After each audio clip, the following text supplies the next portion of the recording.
Bom dia, boa tarde, boa noite. Eu sou Kleber Caverna, boa madrugada, né? Eu sou Kleber Caverna, professor Kleber Caverna, e trouxe de novo aqui o assunto cavernas. Kleber Caverna, cavernas. Então, bom, eu quero falar um pouquinho sobre alguns desafios dentro de uma caverna que você tem que saber que existe, tá? Ah, eu tenho medo de caverna, eu tenho medo de escuro. Bom, um dos motivos para muitas pessoas não irem a cavernas é medo de lugar escuro. A outra coisa, ficar em lugar fechado. Sabe, dentro de caverna, realmente tem alguns locais que são claustrofóbicos. Mas, de modo geral, as cavernas são tranquilas. Então, tem caverna que tem salões maiores do que a parte interna, por exemplo, de uma quadra, né? de um ginásio de esporte, vamos dizer assim.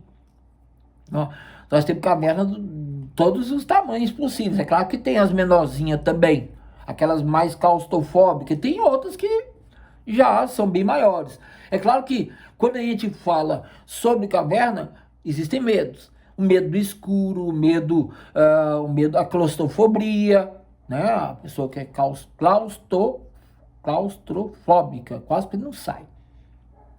Enfim, mas existem alguns medos que são mais reais. Então, assim, nós podemos encontrar e podemos estar diante de algumas doenças provocadas em área de caverna se a gente não tomar cuidado. Em qualquer lugar é assim. Se você tiver teu quarto e você não limpar ele vai ficar com tanta sujeira que se você entrar lá, pode encontrar mofo. E mofo traz algumas doenças, muitas pessoas. Então, a caverna também tem seus perigos. É claro que se você se cuidar direitinho, você vai conseguir se livrar da maioria deles. Se não, todos.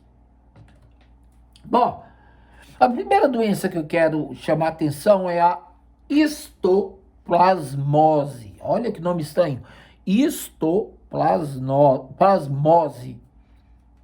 Na verdade, essa é uma doença que atinge o seu pulmão. Se você respirar o guano do morcego, guano é cocô. Cocô do morcego, é a mesma coisa. Se você respirar o cocô do morcego, você pode contrair guano. Então, assim, isso depende muito do ambiente que você vai. Porque, por exemplo, as cavernas molhadas, isso já não é muito comum. Caverna molhada é que tem água, que tem rios, essas coisas. Cavernas secas já são mais comuns, porque o guano, quando cai no chão, ele vai acumulando e criando ali uma quantidadezinha que se você pisar, ele sobe, você nem percebe. Às vezes você encontra uma caverna mista, por exemplo, Tamboril, lá perto de Unai. Ela é mista. Você encontra água em alguns lugares, mas lá no fundo, mas a maior parte da caverna é seca. Em compensação, se você andar na caverna de São Vicente, Terra Ronca 2, você vai entrar na caverna molhada, porque ela tem um rio dentro. Então esse tipo de coisa já é mais difícil. Ou então você encontra uma caverna totalmente seca, tá? Que existem cavernas, eu já fui em algumas cavernas que são totalmente secas. Mas, assim, a grande maioria que eu fui eram molhadas ou então híbridas, né? Um pouco molhada, um pouco seca, ok? Então tá. Basicamente, a histoplasmose é o quê? Quando você respira o guano, que é o cocô do mosquito, esse pozinho, ele entra no coração, aliás, entra no pulmão, não é no coração, entra no pulmão, tá? E ele vai petrificar os alvéolos pulmonares. Então, se ele petrifica os seus alvéolos, você vai ter dificuldade em respirar. Então, se você se contaminar muito, você vai passar mal mesmo. Existem casos de pessoas que ficam 2 semanas, 1 semana no hospital, balão de oxigênio, aquela coisa toda. E assim, é uma doença que vem com hora marcada. porque aqueles elementos que você respirou, que foram para dentro de você, eles vão passar um momento sem reprodução. Aí, depois de um determinado momento, ele volta, ele reproduziu, ele está ali dentro de você, aí ele vai ser o momento que você pode ter mais problemas. Aí depois ele volta ao normal, aí você fica desse jeito, né? Tendo dificuldade de respirar, febre, essas coisas todas. Então, não é uma doença legal, não.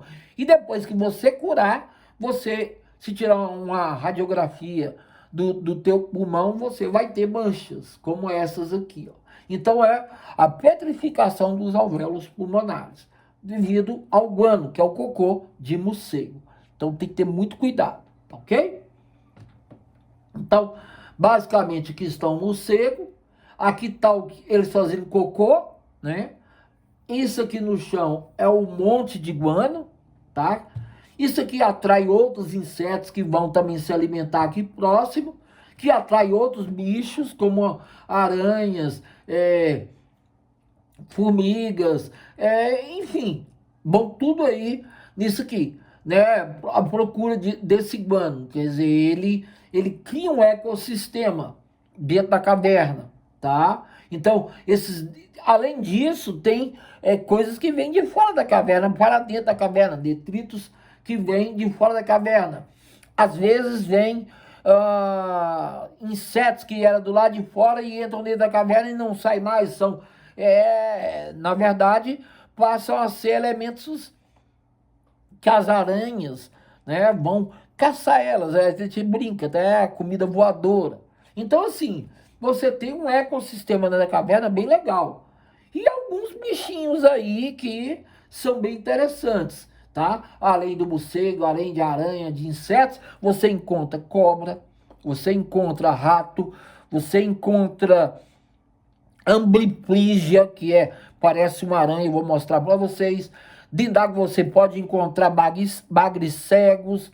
Então, assim, você pode encontrar escorpiões, e é tanta coisa que você pode encontrar dentro da caverna, que ela é um ecossistema totalmente diferente. Inclusive, dentro da caverna, até a temperatura não é igual do lado de fora. Às vezes, do lado de fora é muito quente ou muito frio, e dentro da caverna tem uma temperatura mais ou menos ali equivalente de um ponto a outro, porque ela equilibra aquilo ali, ok?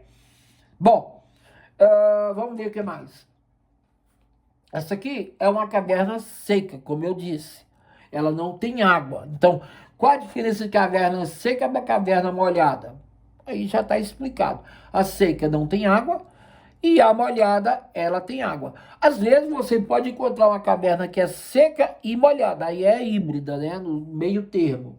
Essa aqui, então, igual tamboril, ela é híbrida, né? Porque ela é seca a maior parte, mas tem uma partezinha dela que tem água lá no final, já no final, tá?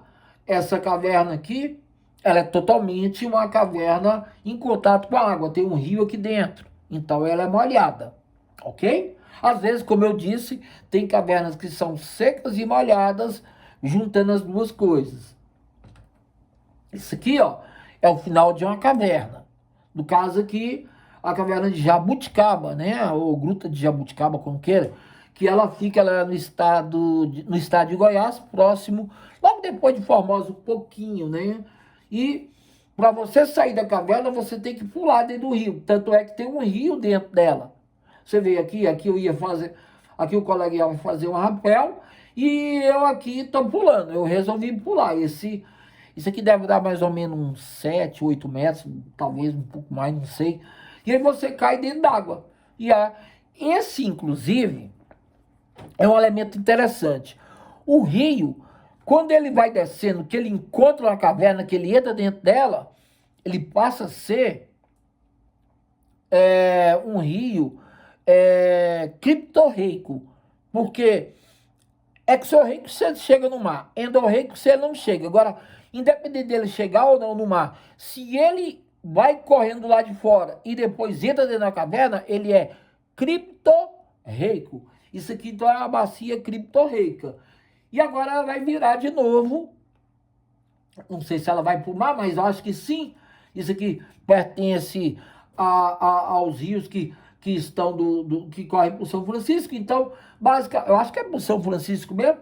Então, esse daqui é uma bacia que aqui fora vai ser exorreica, tá? Primeiro antes ela era exorreica, tá? Ela entrou dentro de um buraco, de uma caverna, ela virou criptorreica, e aqui de novo ela vira exorreica, tá? No caso aqui eu estou pulando e tendo acesso aí a essa maravilha. Então assim, as cavernas, elas podem ter várias formações. Eu espero que tenha gostado do meu assunto trabalhado hoje, tá? E se gostou, deixe joinha, se não é inscrito, inscreva-se, é esse nome aí, ó, Kleber Caverna.